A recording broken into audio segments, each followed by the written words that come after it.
Mais um mês muito positivo para a carteira. O mês de junho foi marcado por uma rentabilidade de 321,0% acima do Ibovespa. Isso representa que o Ibovespa performou 1,33 contra a carteira que performou 4,27 somente no mês de junho. Mais um excelente mês em relação à performance. Isso nos traz para o seguinte cenário no acumulado. A carteira rentabilizou até então, até o primeiro semestre de 2025, um total de 28,21%, contra o Ibovespa, que performou 14,77%. Isso significa que a carteira ficou 190,99% acima do Ibovespa. Então, um primeiro semestre de 2025 excelente para a nossa carteira, beirando praticamente 30% de rentabilidade em apenas 6 meses.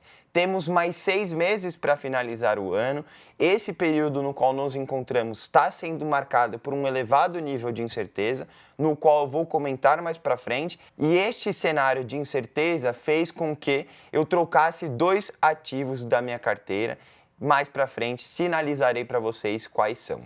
Antes da gente falar sobre os ativos, o porquê dessa troca, preciso trazer um pouco de visão sobre o cenário macroeconômico, seja ele o cenário externo ou também o cenário interno, que pode impactar a performance dos nossos ativos e do nosso índice de referência, que é o Ibovespa.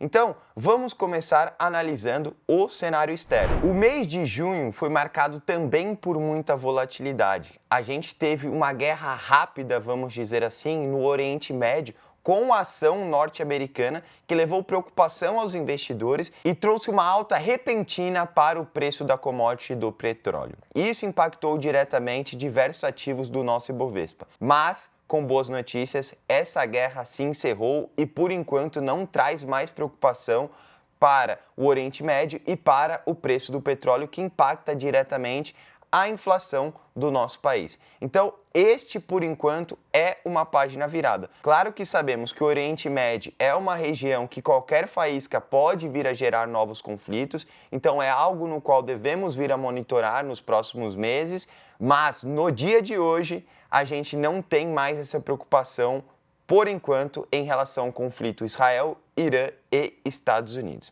Então, o que traz a preocupação sobre o cenário externo? Para quem não sabe, Donald Trump, quando tornou-se presidente norte-americano pela segunda vez, no início do ano de 2025, ele iniciou uma política comercial mais protecionista. O que isso significa?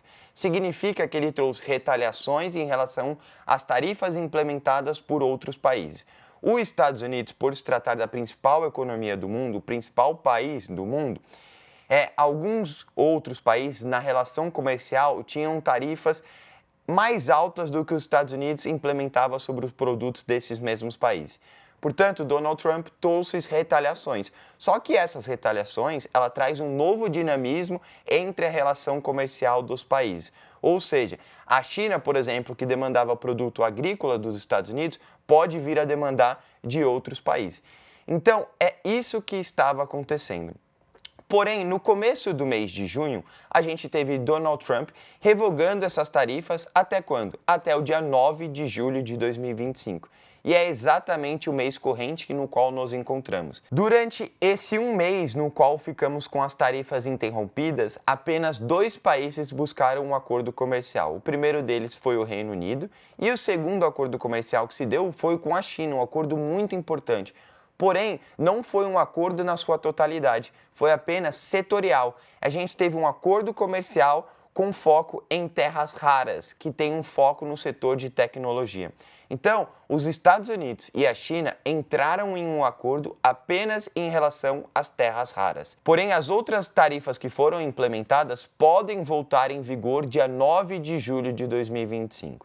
As tarifas entrando em vigor, a gente tem um aumento da incerteza sobre quais serão as consequências perante a economia norte-americana e perante o mundo como um todo. A gente sabe que com as tarifas implementadas, a perspectiva de crescimento global diminui drasticamente. Então, é este o cenário econômico comercial no qual os Estados Unidos está inserido. E quando a gente tem uma menor perspectiva de crescimento global, o Brasil, por ser um país emergente, também acaba sendo atingido. Portanto, o mês de julho é um mês de incerteza, dado a volta das tarifas implementadas por Donald Trump. Porém, o cenário externo não se encerra por aí. A gente tem a notícia de que Donald Trump quer passar um pacote fiscal que pode elevar o déficit norte-americano em 3,3 trilhões de dólares até 2034. Vamos relembrar um pouco da situação fiscal norte-americana.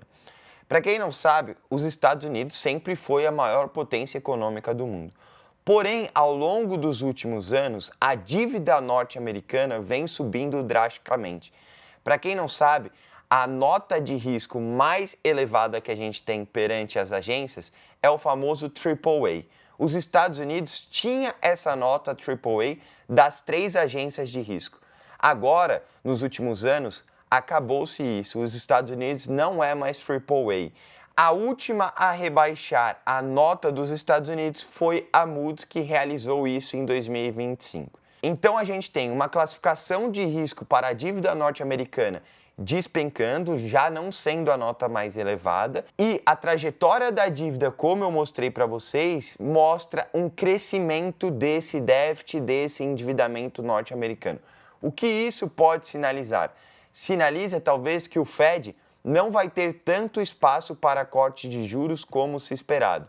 Imagina você tem um dinheiro, você vai emprestar o seu dinheiro para alguém, só que você sabe que essa pessoa que antes era um bom pagador, agora já começa a se tornar um pouco mais questionável.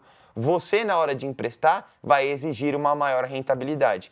É isso que os investidores vão começar a exigir se a dívida norte-americana escalar drasticamente. Portanto, esse é um fator de preocupação e de atenção para nós investidores, que pode também trazer volatilidade por impactar a política monetária dos Estados Unidos.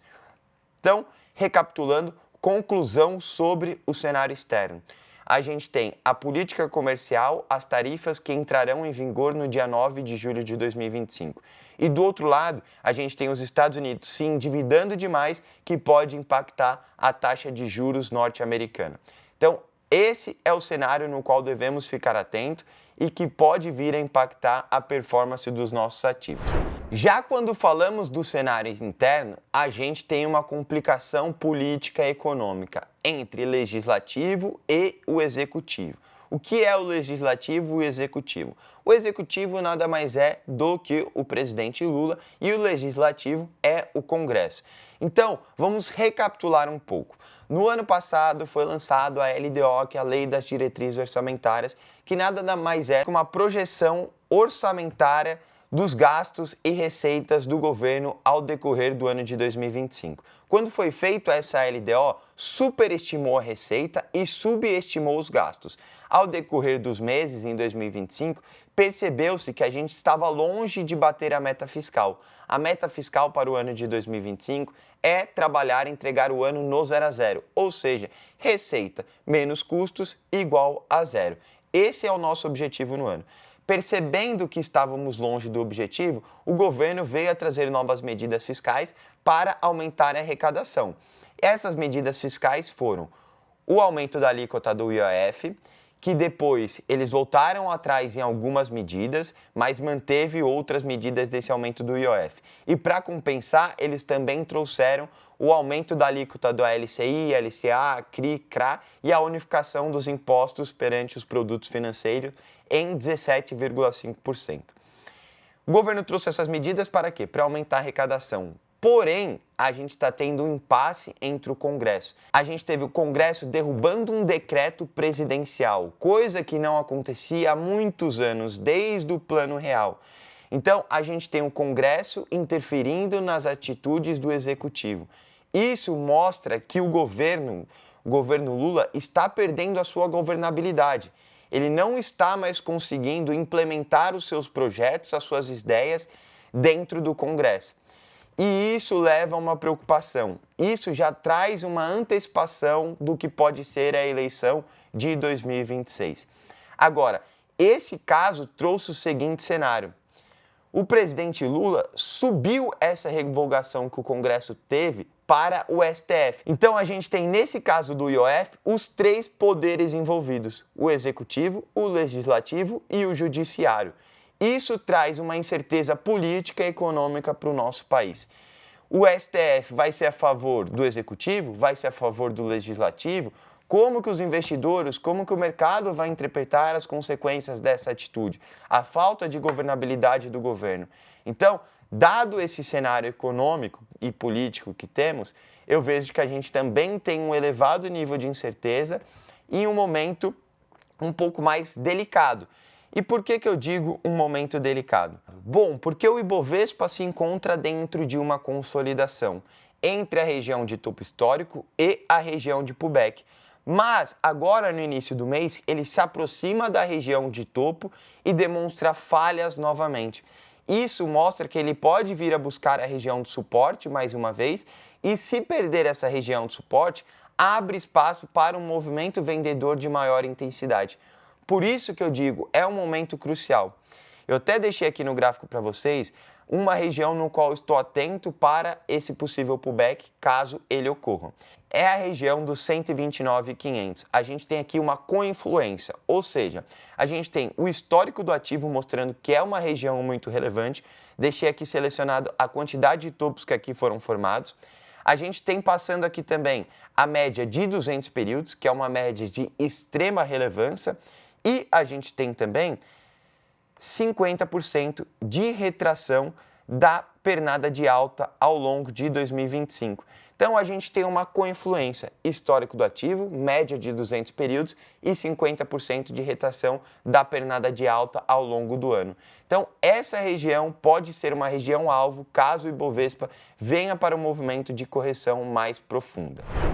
Bom, já falamos sobre o cenário macroeconômico norte-americano, sobre o cenário político-econômico do Brasil, falamos sobre a região de preço do Ibovespa. Agora eu vou falar para vocês quais são os novos ativos que entrarão na carteira no mês de julho. Os dois novos ativos que entram para a carteira são ISAE4, a famosa ISA-CTEP, Transmissão Paulista, e STBP3, famosa Santos Brasil. Vou trazer um pouco da justificativa rápida dos ativos.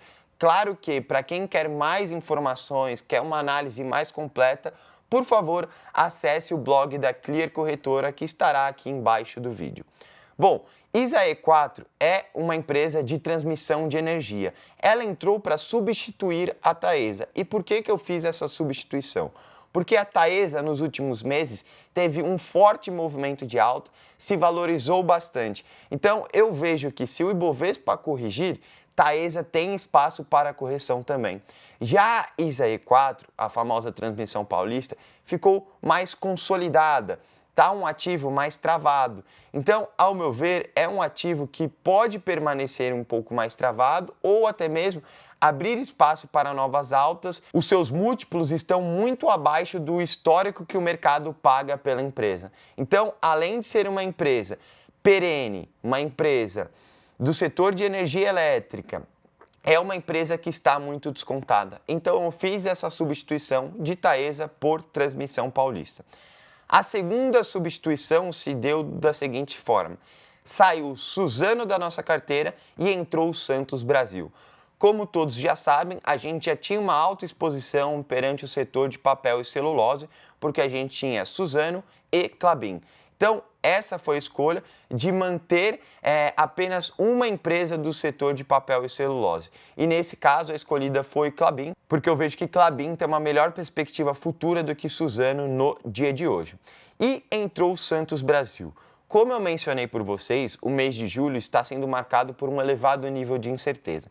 Santos Brasil é um case excepcional. Por quê? Porque é uma empresa que aceitou fazer IMA com uma outra empresa estrangeira, e isso fez com que ela já tivesse um preço pré-estabelecido, que é o patamar dos 15,30. Aqui eu trago a notícia para vocês. Como vocês podem ver, a Santos Brasil fez um acordo para a venda da participação de 48% da Opportunity. E ele teve um valor negociado de 15,30 por ação. Isso sinaliza que a ação deve ser negociada de forma de um veículo de renda fixa, com a diferença do preço atual até o preço proposto. Ou seja, Santos Brasil, a gente já tem um valor justo para a empresa, que é 15,30. Hoje, o ativo se encontra no patamar de 13,77. Então, a expectativa é de que o ativo mantenha essa trajetória até atingir seu preço-alvo. Então, dado o cenário de incerteza que a gente tem, eu optei por colocar Santos Brasil, que é uma empresa que tem uma maior perspectiva em relação ao mês de julho, visto que a gente já tem um preço justo perante a empresa. Então, foram essas as novas empresas que entraram na carteira do mês de julho. Já aviso vocês, acessem o blog da Clear Corretora, porque lá você vai ter mais informações sobre cada empresa que compõe aqui a nossa carteira. E não se esqueçam, claro, de deixar seu like, compartilhar o vídeo e deixar seu comentário falando sobre o que você achou da carteira no mês de julho e sobre o que você achou da performance ao longo do ano de 2025. Muito obrigado a todos e até o próximo vídeo.